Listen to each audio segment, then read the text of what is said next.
Halo P-Viewers, setelah ini rekan-rekan akan menyaksikan tayangan dari P-View. Untuk rekan-rekan yang baru menonton, jangan lupa untuk like, comment, and subscribe di bawah ini ya. Pastikan juga untuk di-share ke rekan-rekan terdekat Anda. Happy watching! Halo P-Viewers, selamat datang di video P-View by Paramavida Akoladia Group. Perkenalan, nama saya Nita, saya akan menjadi host di sesi video kali ini.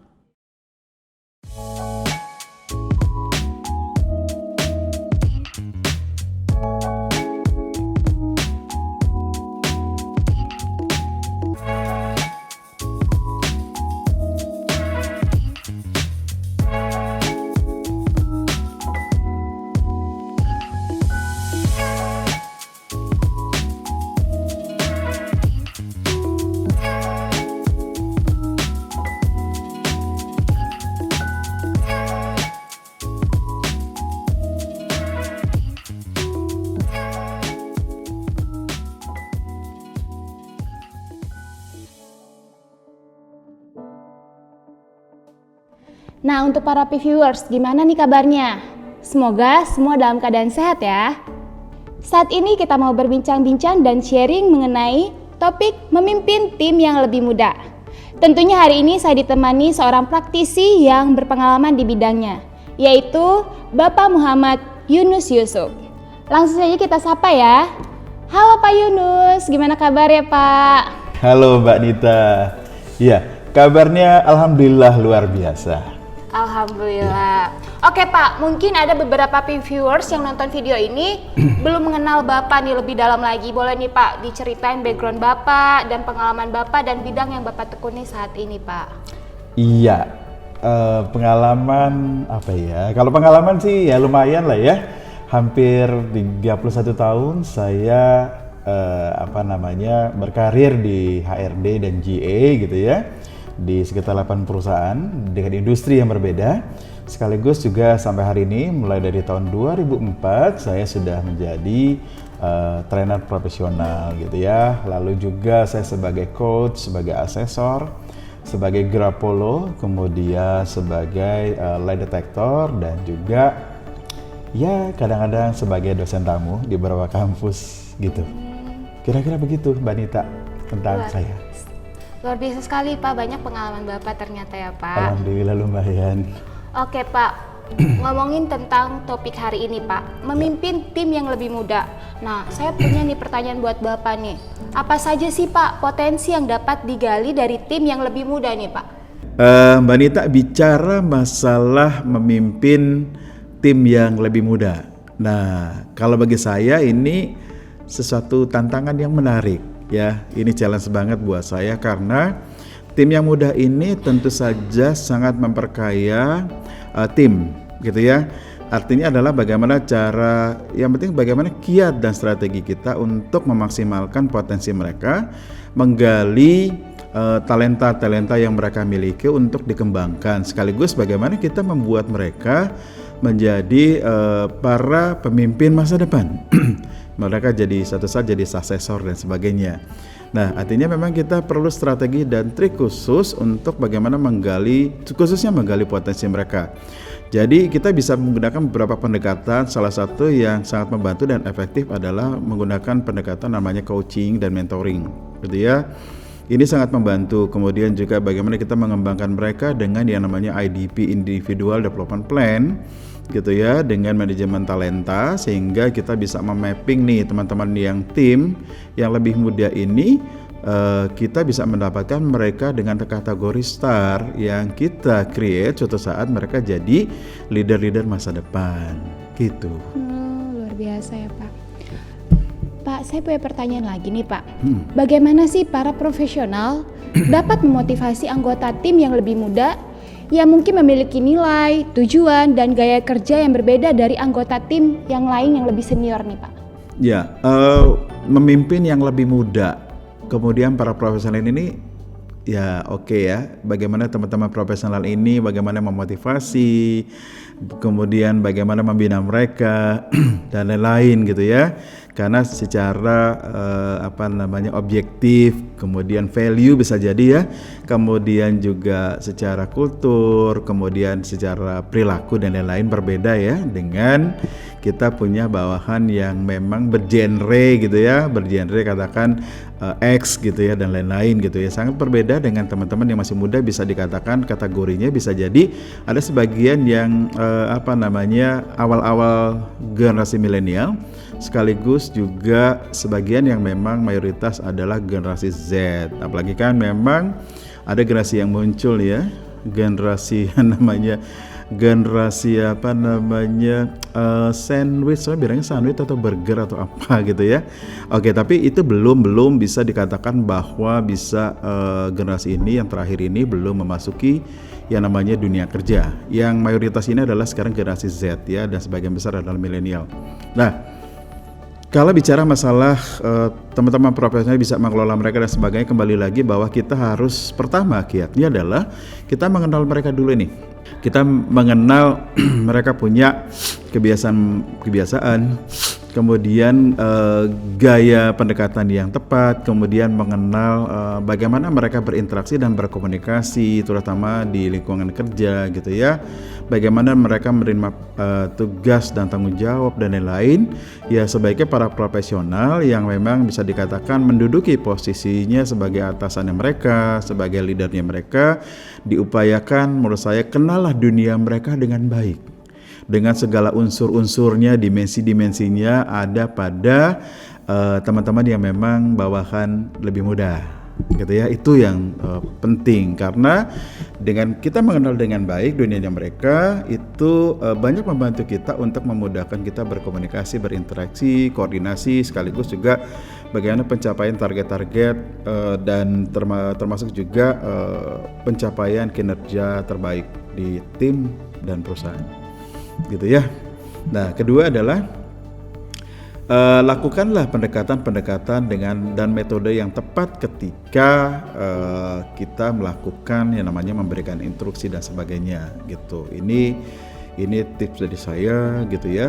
Sepanjang saya di organisasi memang ada cross generation gitu ya. Pendekatannya tentu saja antara teman-teman yang memang bawaan saya itu yang secara usia katakan ada yang kebanyakan, ada sebagian yang memang generasi X ya, ada milenial, ada sebagian kecil waktu itu masih ada generasi Z gitu ya. Pendekatan saya totally itu sangat berbeda satu sama lain. Jadi ya bisa dilihat yang satu ya konservatif, yang satu ya tradisional, kemudian yang satu sangat pendekatan digital banget, satu yang lebih suka dengan tatap muka dan lain-lain gitu ya.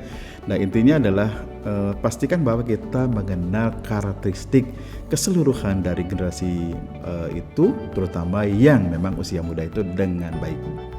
Oh ternyata begitu ya Pak ya. Ternyata kalau misalnya di suatu perusahaan atau di suatu tempat kerja itu emang ya selalu berbeda dalam nilai, sudut pandangnya. Nah ternyata strateginya seperti yang Bapak bilang tadi ya Pak ya, yang bagus digunakan. Ya, jadi pendekatannya memang harus berbeda karena kan secara keseluruhan memang sangat berbeda. Ya jelas usia berbeda, pendekatan berbeda, nggak usah lah ya pendekatan yang sederhana aja. Yang berbeda antara Z sama milenial itu kan secara usia hampir dikatakan perbedaannya sedikit ya, rentang usianya itu pun juga nggak sama gitu ya, dari kulturnya, perilakunya dan lain-lain, termasuk juga objektifnya, termasuk juga motif mereka tujuan bekerja itu apa gitu ya. Nah jelas gitu ya, jadi kita perlu memastikan lagi benar-benar mengenal mereka dengan baik.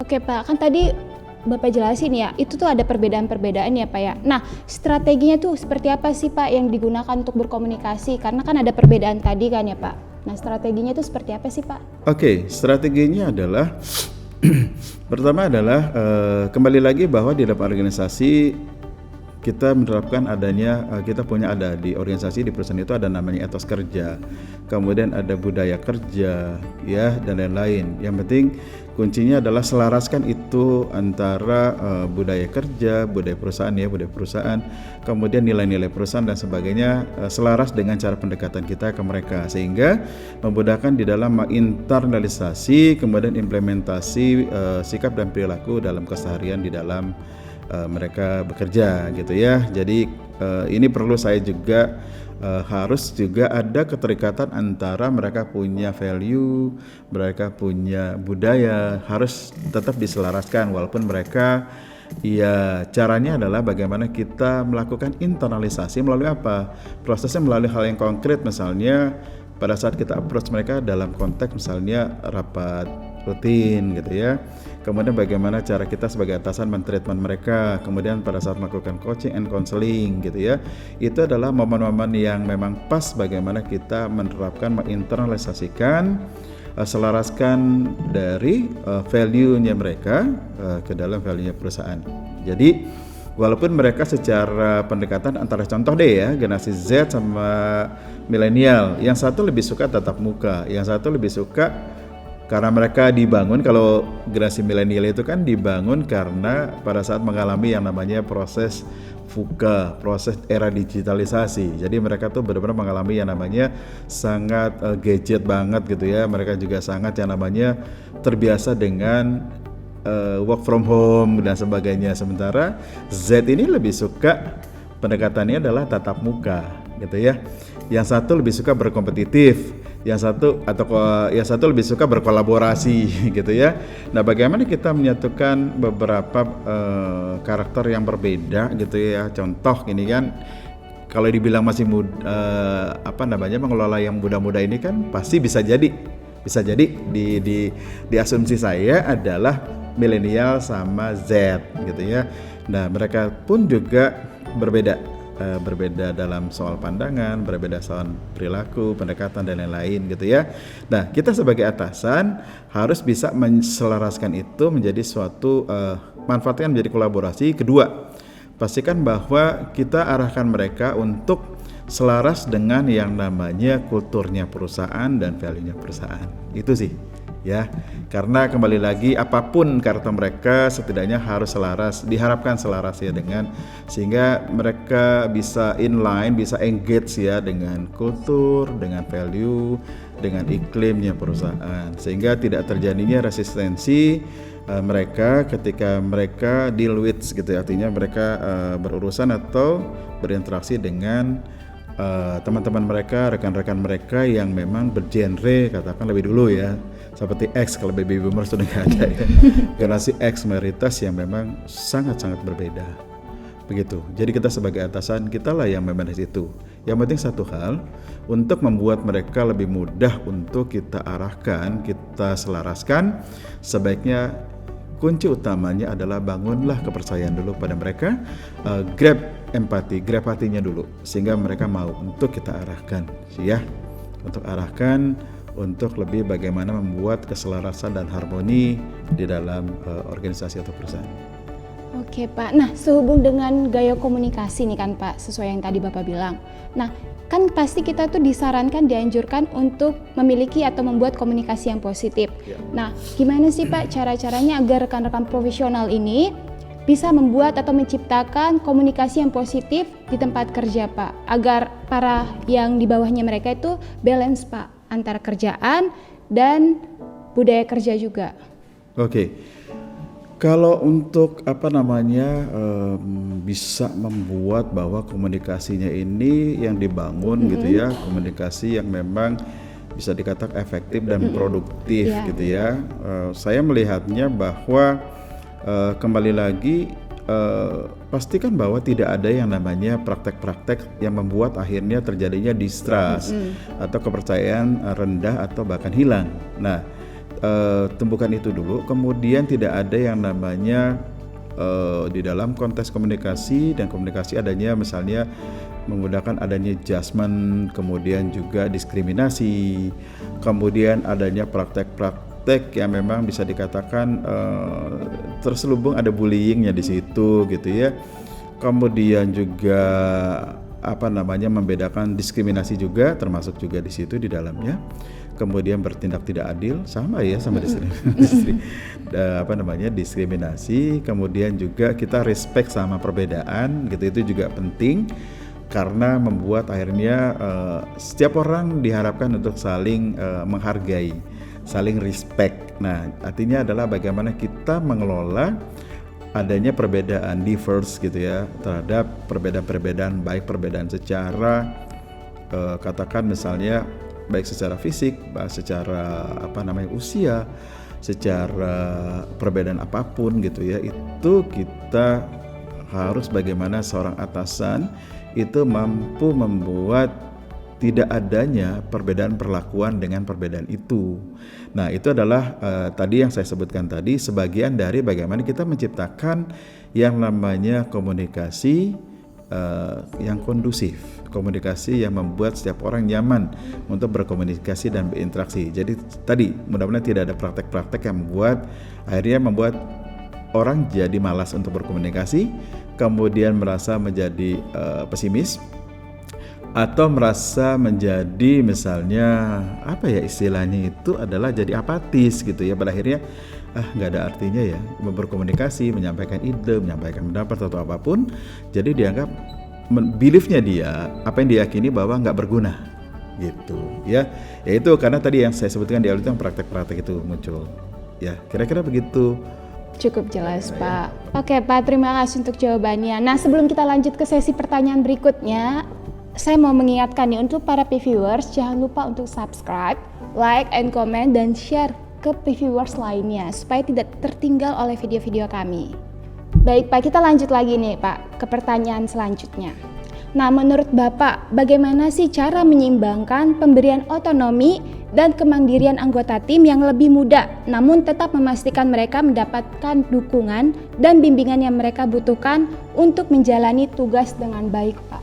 Oke, pertanyaan ini menarik ya. Jadi kalau bicara masalah bagaimana kita memberikan otonomi gitu ya, memberikan kebebasan, memberikan juga termasuk kewenangan dan sebagainya, itu kembali lagi bahwa pertama adalah ini sebenarnya kalau ini ada hubungannya dengan bagaimana kita seorang manajer, seorang atasan gitu ya, profesional ini melakukan yang namanya skill pendelegasian atau delegation skill.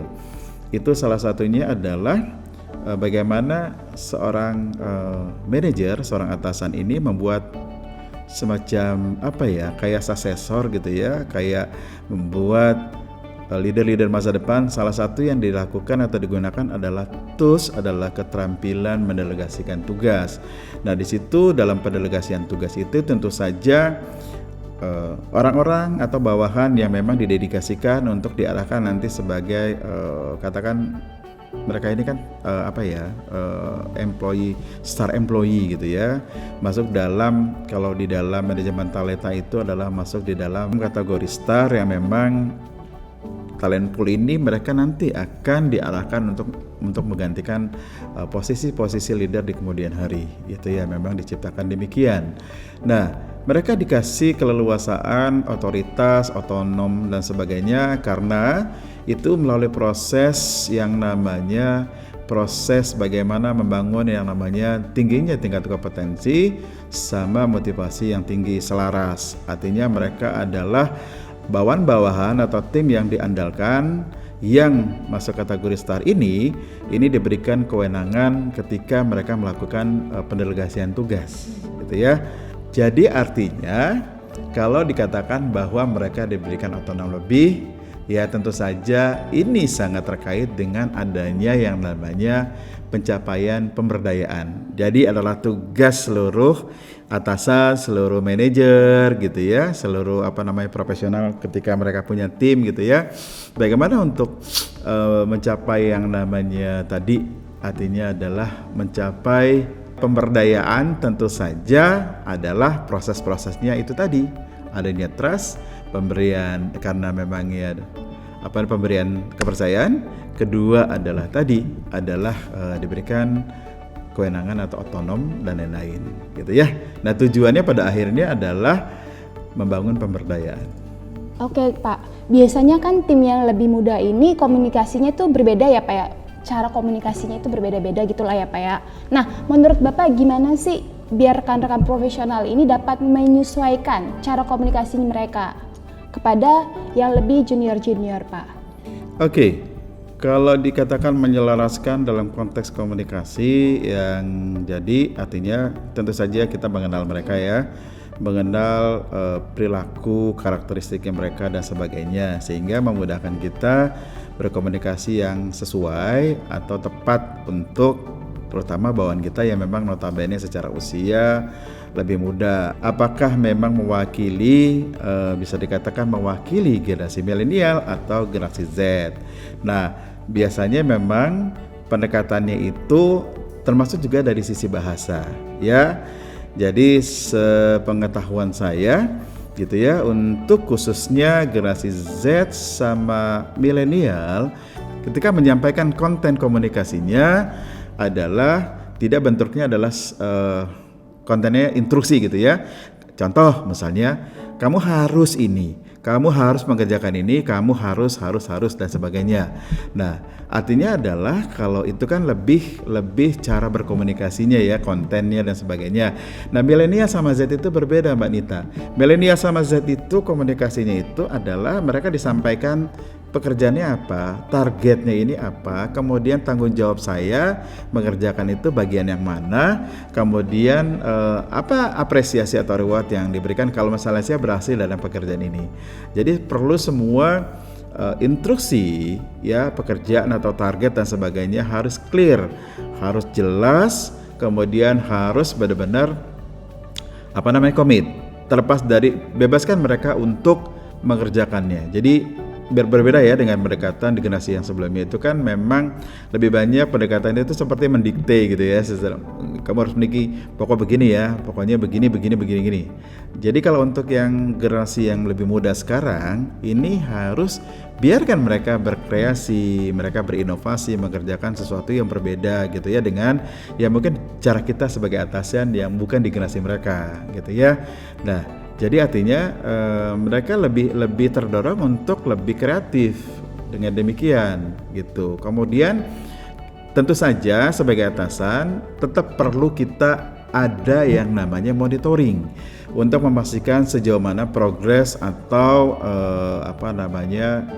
sudah sejauh mana nih, berapa persen yang sudah dikerjakan, sudah dilakukan, apakah sudah sesuai atau belum, apakah ada kesalahan yang harus direvisi, diperbaiki dan sebagainya. Nah, itu tetap fungsi kita sebagai atasan, sebagai leader gitu ya, tetap harus kita lakukan namanya monitoringnya. Jadi untuk memastikan bahwa target pekerjaan ini bisa selesai sesuai dengan deadline, baik quality maupun kuantitinya.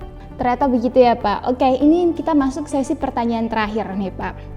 Menurut Bapak, strategi apa yang Bapak sarankan untuk digunakan untuk mengajak anggota tim yang lebih muda, yang mungkin lebih skeptis terhadap figur otoritas, tradisional dan struktur hierarkis di kantornya Pak? Iya, tentu saja kalau ya memang ini ya, kalau tipe-tipe bisa dikatakan bahwa teman-teman kita ini yang memang kategorinya muda gitu ya, yang saya bilang tadi adalah kategorinya bisa jadi adalah generasi milenial sama Z ini kan memang mungkin gitu ya, kalau dibandingkan generasi sebelumnya itu lebih tough gitu ya, endurance-nya lebih kuat, kemudian juga mereka bukan kategori generasi baperan gitu ya, generasi yang memang tidak tahan banting gitu ya. Nah, tapi menurut saya kembali lagi bahwa kan tidak semua. Artinya adalah mereka itu kita bisa arahkan, kita bisa kita bisa bina mereka untuk menjadi profesional, kemudian mereka juga bisa agile gitu dengan segala situasi. Karena bagaimanapun juga perubahan kultur, perubahan yang namanya perusahaan-perusahaan yang memang berbasis, apalagi perusahaan-perusahaan lama ya, itu memang sangat konservatif dan sebagainya, apalagi perusahaan-perusahaan yang memang dibangun oleh keluarga dan sebagainya, tentu saja tidak menghilangkan unsur-unsur yang namanya konservatifnya, unsur-unsur yang memang katakan dalam tanda kutip adalah masih ada sekian persen feodalnya dan sebagainya gitu ya. Dan ini tidak mudah buat mereka untuk menghadapi demikian. Mereka kecenderungannya akan merasa bahwa nggak cocok dan sebagainya, membuat mereka tidak happy, tidak nyaman dengan kondisi-kondisi itu. Tapi sebagai atasan, sebagai leader, bagaimana kita mensiasati mereka bisa stay lama gitu ya, bisa bertahan gitu ya dalam menghadapi situasi-situasi yang bisa membuat mereka jadi jadi mudah goyah, kemudian mereka merasa aduh nggak secure ya kondisi kayak gini ya, malas dan sebagainya gitu ya. Coba bantu dengan melakukan beberapa hal, misalnya dilakukan konseling, kemudian juga lakukan yang namanya campaign, pendekatan approach mereka, masukan-masukan ketika mereka untuk memperkuat mereka punya endurance-nya. Mereka tidak mudah untuk goyah, bahkan mereka meminimalkan tingkat kerapuhan bapernya mereka gitu ya. Ya, membuat akhirnya mereka bukan dicap sebagai generasi yang kutu loncat, yang sebentar-bentar ada benturan atau pressure tekanan sedikit mereka pindah gitu ya. Artinya ya bantu mereka untuk keluar dari situasi atau stigma itu gitu ya. Ya, ada beberapa pendekatan selain itu juga lakukan coaching, konseling gitu, juga lakukan misalnya pendekatan personal, lalu juga bagaimana bantu membuat kegiatan-kegiatan sehingga mereka bisa stay lama gitu ya. Jadi artinya mereka berpikir belief-nya mereka dulu dibenarin nih, mindset, belief sistemnya mereka perlu dibenahi sehingga bisa jadi yang tadinya mereka jadi mudah rapuh, sehingga kita arahkan mereka menjadi lebih kuat gitu ya. Iya, artinya kita hadapkan kepada realita itu ya, mereka harus, kalau bicara idealis, mereka maunya idealisnya perusahaan yang sudah modern, perusahaan yang bisa mengakomodasi dengan segala situasi dan sebagainya. Artinya berpikir ke depan, bagaimana juga agile, juga menghadapi bagaimana resilience dan sebagainya. Nah, artinya ketika mereka dihadapkan dalam kondisi yang memang tadi disebutkan, yang tradisional, yang memang sangat hierarki gitu ya, birokrasi lah, kemudian macam-macam lah ya, sehingga artinya mereka diedukasi